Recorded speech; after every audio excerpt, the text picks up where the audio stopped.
أعوذ بالله من الشيطان الرجيم. بسم الله الرحمن الرحيم.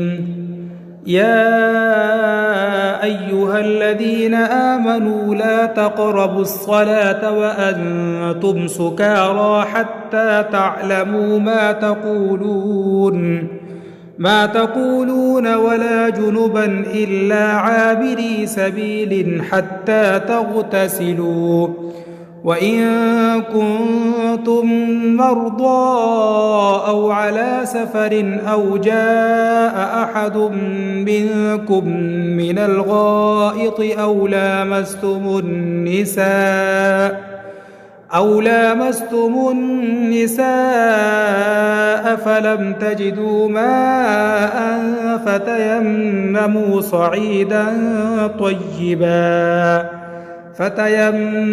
صعيدا طيبا فامسحوا بوجوهكم وأيديكم، إن الله كان عفوا غفورا.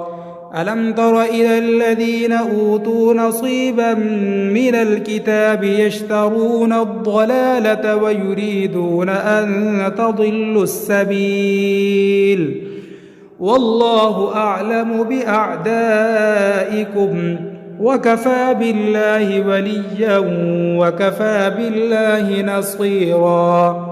من الذين هادوا يحرفون الكلم عن مواضعه ويقولون سمعنا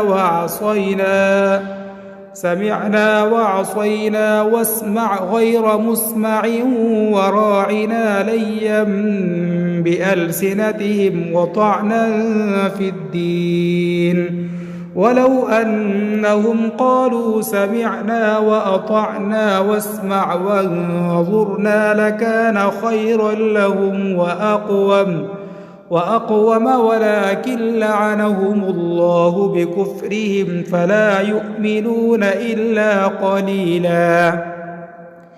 يا أيها الذين أوتوا الكتاب آمنوا بما نزلنا مصدقا لما معكم من قبل أن نطمس وجوها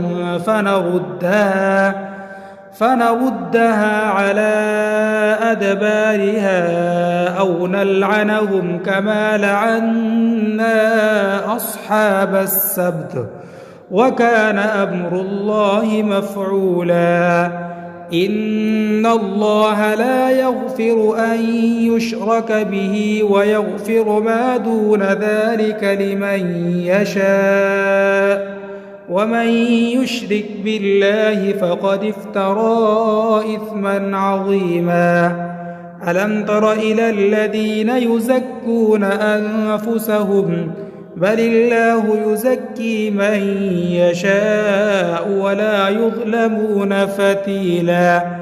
انظر كيف يفترون على الله الكذب وكفى به إثما مبينا. صدق الله العظيم.